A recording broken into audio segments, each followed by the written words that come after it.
Hey folks, Tony Mo here, and today I want to sit down and showcase one of my favorite ways to play Marathon solo. We are going to be doing a knife-only solos into trios lobby run. Okay, this is a run that I did a couple days ago. We survive. I'll spoil that for you. We do make it out on this one, but it's sort of the journey that I think is the most exciting part of it. And I did want to spend some time during the course of this. You know, we'll commentate on some of the decision making, things that were happening and unfolding, but also on why I like to play this game this way when it comes to playing solo. Especially as someone who plays a lot in trios, I don't necessarily need to go out and play the game solo, right? Like, I'm not forced to play as a solo player, so I'm not looking for sort of the bog standard solo player experience. I'm not trying to go in and open key rooms and complete quests. I am here to play the game in the way that brings me the most joy and fun. And this is very much it for me. Now, we are not soloing into solos for these sorts of runs. They are not that fun there. While, yes, in some ways, it's going to make it easier to run to a POI and just, hoover up some stuff very quickly, the sort of, high-end potential for loot is much lower because it's a bunch of other solos on the map. And also, your chance for survival, in my opinion, is much lower, especially as a knife-only runner. A lot of the people in solos are going to at least be running a free kit, maybe even better, and they're also going to be just playing very quietly. That's just kind of what solos is, right? You're not going to get this sort of action, the sort of rapid map progression you get with trios. So by loading into trios as a solo, you get to be sort of that single quiet entity, sort of existing, vibrating through all of the noise that the trios are going to be making as they run across the map. Speaking of that, footsteps, we're at Algae Pond. And it's time to go into listening mode. Let's turn our ears on, see if we can't figure out what's happening here. Is it just a team killing UESC? That is the earliest anomaly ever. I just realized listening to this, that's when anomaly spawns. We're going to run towards anomaly later. There it is. I don't know how I did. I was so fucking locked in. I did not even see Oni mention that, but yeah, it's at this point I'm pretty certain there are two teams here starting to engage, not just the UEC, but each other. We're going to hear a recon ping in a second, and then a recon drone. And also, this individual who is shooting gets their shields broken by something. And so now it's kind of like, we don't really want to be here anymore. You know, sometimes you might be like, hey, how can I get the jump on someone? Can I catch someone out, knife them? You know, we have a max knife stat, even naked, where at least our base damage is max. We could definitely take somebody out if we're smart about it, but we're going to just listen a little bit more, wait for them to sort of all push off to the northeast side of Algae Ponds so we can run out the bottom and the back here and just sort of, you know, hope to continue to not exist. Random triage, ability pop, and yeah, we're gonna go now. The good thing, again, about being that sort of that third party who's a single player is, even though that recon ping, there's a very good chance that they were too busy looking at all of the players sort of on the same level as them, on the same plane of existence as them. And even if they saw this one random gray shield on the bottom, it was probably more of just an afterthought compared to, you know, what might be purple and blue shields pushing them directly into Algae. So we're going to go ahead and just get out of here, reposition. I think for a second... Wait, no, that's right. We're going to sit here for a second because we are sometimes you just get a feeling where you're like, this is weird. What's happening here? It's really quiet all of a sudden. And I kind of wanted to just scout around and see exactly what was happening just a little bit longer. But unfortunately, our good old friend, the proximity drone, is going to put a little bit of a delay to that. I've never noticed them to be so real how long they will sit in this state. It's like, dude, can you leave, please? So we're going to leave. I actually desperately want to see what is going on here. This entire conflict at Algae Ponds becomes quite a mystery, as you'll see a little bit later. But we're going to go ahead and push up and just see if we can't, I don't know. I think I was feeling a little too brave. I'm going to be real. Like I said before, we are here to be sort of the vulture, the scavenger, the survivor, above all else. Anyone could do these kinds of runs. So many people watch these kinds of runs, and I think a lot of people also have it in their head that a sort of zero to hero run, as you will, is really unattainable because of their skill level. But when you change it from like just a zero to hero to a survival run, anyone can do this. You know, we're not really worried about raw mechanical skill here. We're not trying to like perfectly headshot a trio as a solo. We're gonna have a hello Vandal moment in a second here. I remember this now. Okay. The best worst chem grenade throw ever, by the way. Like, genuinely impressive. You know what that reminds me, though? How quickly that Vandal was able to shoot. I know that we have, like, a delay on throwing stuff now, but I almost wish there was more of a recovery time on throwing nades, so you couldn't shoot so quickly. That's different conversation, different time anyway. But obviously, we have no healing, so it's time to leave. Complex has been pretty quiet, although we are running towards Anomaly. I'm hoping that we can at least have just enough time here to find some weapons lockers, get some heals, get sort of topped back up, maybe even find a Volt Thrower or a Punch. That's honestly like your #1 goal in this kind of a run, is to get your hands on a Volt Thrower or a Punch, in my opinion, because they do drop off of UESC bots. And they are very potent. Even if we're just talking about, like, deterrence. You know, we're not looking, again, to fully engage a trio in the vast majority of situations. That is not what we're trying to do. But walloping someone with a punch, breaking their purple shields, is enough for them to be like, alright, I gotta heal, and then you just leave. You're out of there. Playing like this is way more about map knowledge, honestly, and positioning than it is about just raw mechanical skill, which is why I'm saying anyone can do these sorts of runs, and they are essentially risk-free. They're still really high tension, they're still really fun, and once you start to get some loot in your inventory, the risk obviously goes up, but you're not sacrificing anything from your vault. So this is something I really, really genuinely recommend. Even if you're a newer player, you might find yourself just running in and dying in like the first 2 seconds. But if you don't really care about that and you're happy to just smack the Q button, grab some coffee, and run it back, then I think there's a lot of fun to be had here. It's still one of my favorite ways to play these sorts of games, period, because it's also just like, it feels like one of the most, I hate to say this, I'm going to do it though, I'm going to do it, y'all, immersive ways to play the game. You're just sort of like saturating yourself in the game world. You're sneaking around, you're getting to have this very sort of dynamic stealth experience, because the other threats on the map, they're not just bots, right? They're other players. They're unpredictable to an extent. Although I will say that the more you do this sort of thing, the more you play a game like this, the better you get at predicting the way other people play. And that within itself is really fun. People have habits. Communities develop habits. You know, they develop sort of, favorite locations and favorite rotation routes. And that's one of my favorite things about extraction shooters and sort of just shooters in the genre is the sort of like psychology behind that sort of stuff. And the more you play, the more you start to sort of see it as a very like clear and present visual thing. Footsteps in a second though. Time to leave. Okay, so we have one really big thing going for us right now. The anomaly is here. We're not that important. The anomaly is. So as long as we're not providing, sort of a stopgap between this team, recon pinging, they're probably not going to care about us. So I actually recognize this name at this point. This is the thief that we saw earlier. I think I got like a ping on him, or we saw their name pop up at another point in time. I can't remember, but I'm pretty sure I remember them. Hello. And I'm trying to feel them out before I talk. They seem friendly, see what they got to say. They seem confused. I'm just a solo. Like, who the hell are you, dude?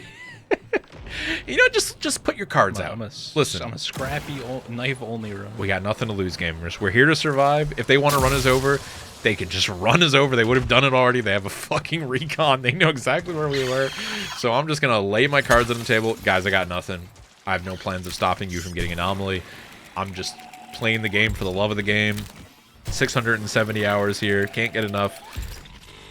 I just want more, just let me go about my day, and then we just leave. So they get their anomalous sample. We're going to get out of here, and we're going to go back to algae ponds, because now I'm curious, not just to see what loot might be there waiting for me, but what happened? It was such a quiet, conflict. Someone died, but it didn't feel like a whole team died, and the fight was just so quick. It was so quiet. I want to know what is back there loot-wise. I'm feeling pretty comfortable at this point, too. Again, you can kind of get a gauge for, like, in 15 minutes. what's happening on the map, especially with Dire Marsh. I know Dire Marsh used to be, like, I think for a lot of people, the scariest map, right, to move across, but I think Dire Marsh is actually really well designed, especially with the updates to some of, like, the starting locations and the expansion of the anomaly. It sort of blocks sight lines. It makes it a lot easier to move your way through, to sort of sneak and snake. And also the community is very settled in to like what they do on Dire Marsh. So again, that psychological component comes into play. And once you have a better idea of like, there's no reason for someone to be back that way, you're kind of like, yeah, I'll just go to Algae Ponds. It's probably fine. I can go check it out. We're going to go ahead and do something we did earlier at Complex, though, which is we're going to preemptively TAD, and we're going to use that as sort of like our personal security beacon here. We're just going to gamble it, you know. Sure, somebody could shoot us in the head while we're on the TAD, but like, yeah, whatever. It's more important to have that potential information if we can get it while we go ahead and look around for these bodies. And yeah, this is where I say things get interesting. The mystery starts to unfold. We're going to find one body. In fact, in my entire time, because we're going to do a little bit of a skip, because I'm going to spend about like 7 minutes here looking for corpses, and this is the only one we ever find. It is, I don't even know if it's actually a triage. I don't think I take the time to look at the body when I get down here. It looks like a triage. Kind of hard to tell with the rod already. But yeah, they're just picked fucking clean. Hey, that's why we tatted. Okay, time to leave. We'll come back later. I'm pretty certain it's like, you know, the anomaly team rotating through at this point. They're probably taking the anomaly to wash it at greenhouse. I don't think I actually spotted the machine inside. It would be right in that top room with the windows if it was here at Algae Ponds. I'm pretty sure it's going to be at greenhouse, so we're going to just kind of get out of their way. We can go check out the buildings over here, see what we can find. Practice some fun platforming, parkour routing. Suppressor for the Magnum's pretty nice. We're slowly sort of building up that kit here, right? Again, whatever we make it out with, that's profit. That's profit, y'all, okay? We came in with nothing. The fun thing about these sort of runs, too, is, you know, I think, again, when people think of, like, sort of zero to hero, they think about it as, like, a sort of singular thing that someone makes as a YouTube video because, you know, people want to see that sort of thing, and it's, like, it's a fun challenge, obviously, for the person doing it, but it's the idea that, like, wow, look at me, I went in with a knife and I made it out with all golds or something like that. You don't have to think that grand, okay? You also don't have to think of it as a singular run when you're just doing it for yourself. You're not making content. You're not content. You're a human being. You're just trying to play the game and have fucking fun, okay? So you can go in knife only as a solo in something like this, come out with, you know, some decent scraps, and then just carry that forward in the next run. And you could progress that across multiple runs and see how your loadout grows and expands. That's basically what you do when the game is fresh off wipe, right? And so late in the season, I like to do these sorts of runs because I just want to keep playing the game, but maybe I don't feel like loading in as a solo with like full purples. I want to have that more sort of stealthy, tension-filled experience. That's pretty good, but I'm just trying to use the Strider more. I battle pistoled for so long; it's still really good even after the sort of nerfs.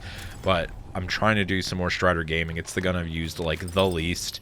I'm trying to get a better grasp of it. I do really enjoy it. They've stabilized the anomaly, so that's good. But hey, guess what? We're gonna get a bully, which is great. So we're gonna go ahead and drop that nameless organ. Drop the Michael, as I like to call it. Inside joke. Look at this body one more time. Still, I don't think in the moment I still don't realize it's the triage, but it makes sense. I almost feel like that triage was maybe solo? Or like maybe they were in fills and their team just sort of bailed because there was a really early extraction we heard earlier on. I don't know. It's still a fucking mystery to me. But hey, we get some good bits. We got a Strider. We got a bully. I think I spent a little bit more time here looting around, trying to find out what happened. Are there other runners? But it's just never going to happen. So I eventually just go ahead and hit up the secured and see what we can get from this thing. Like 6 minutes left too. Again, like I've heard multiple extractions at this point. you know, the team's moved all the way across the map with Anomaly. It's like, okay, it's probably pretty quiet at this point. I don't think we have many teams left. Probably pretty unlikely anyone's going to come rushing to Algae Pond to kill me doing a secured resource. Other than maybe a Rook might show up. So we're just going to kind of stay here, kill some bots, loot, and see what we can get our hands on before we go ahead and decide to make it out. And all in all, this run turns around pretty good. I had a lot of fun on this one. You know, we deployed a little bit of diplomacy back there to try and make it away from that team to just live, to just survive.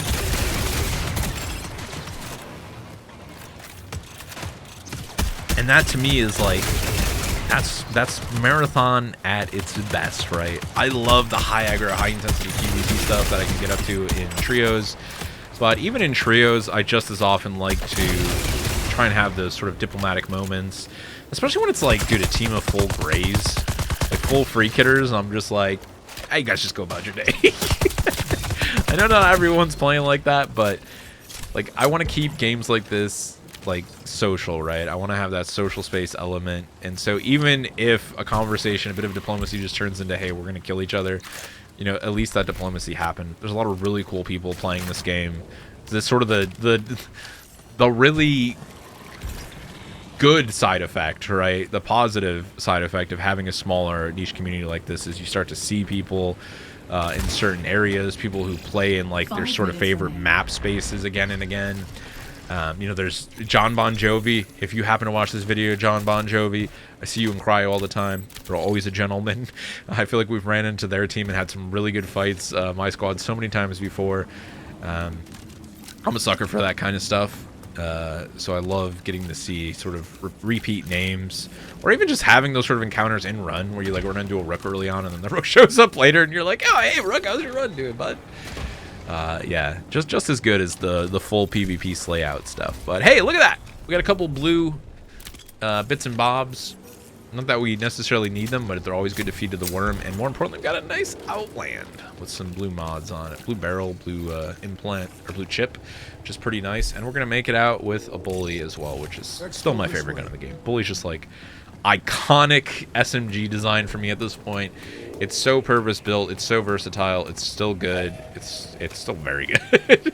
And I just adore this gun so much. I think it's like, as far as weapons that you can just equip and genuinely have them fill very different roles, like whether you're running it suppressed or maybe having it be like a very 80 strafing brawler with like one of the movement accuracy barrels, or even just like really heavily reduced recoil for long range stuff. It's just so ridiculously versatile. That might be a really good argument for it to be nerfed, but I do genuinely think that it's a pretty good position right now. I think a lot of the weapons in the game are. There's maybe only a few that I would love to see sort of brought up a bit more. Like the hardline, I think, is just still really funky. I honestly feel like the hardline, or maybe the Strider, becoming like an integrated suppressed weapon that doesn't like use a barrel attachment, but instead is always integrated suppressed, kind of like the VKK, would be really cool. But that's also like changing up the fundamental design of those weapons quite a bit. But yeah, folks, I hope you enjoyed it. I definitely think I'll do some more of these in the future. I'm very excited for Season 3, especially the perimeter update. I think that's going to be... That's just, I'm really hyped to see what they do with that. What am I? Okay, sorry. I'm trying to remember what happens at this point in the run, and I'm like, I don't leave here, do I? No, I don't. Yeah, give one of these sorts of runs a shot for yourself. If you're someone who is like, you know, like me, still actively playing the game, regardless of how late we are in the season, etc., etc. This is a great way to have some fun, I think, especially as a solo player. And doing a lot of these runs, honestly, is a good way to like learn a lot about the maps, to gain a lot of map knowledge if you don't already have it. And more importantly, like I was talking about earlier, to sort of really develop a better psychological understanding of how players move around the map. That is such a strong thing to acquire as a player in this game, and it's something that will help you not just in solos, but in trios a lot. When you can be that like really heavy tactics person on your team that can make those sort of calls, those predictions that aren't necessarily based on real-time information, but based on what you know about the average player and how sort of the average flow of players you know, takes place on any given map. That's huge knowledge. That's you're just going to be an incredible asset to your team. And it is, again, my favorite part of this sort of game is being able to be like, it's pretty unlikely, you know, because that's a lot of what this game is making educated guesses. So that's it for me, child. This recording has my daughter in the background screaming. I just remembered. Anyway, take care of yourselves, folks. Have a great day. I'll see you around.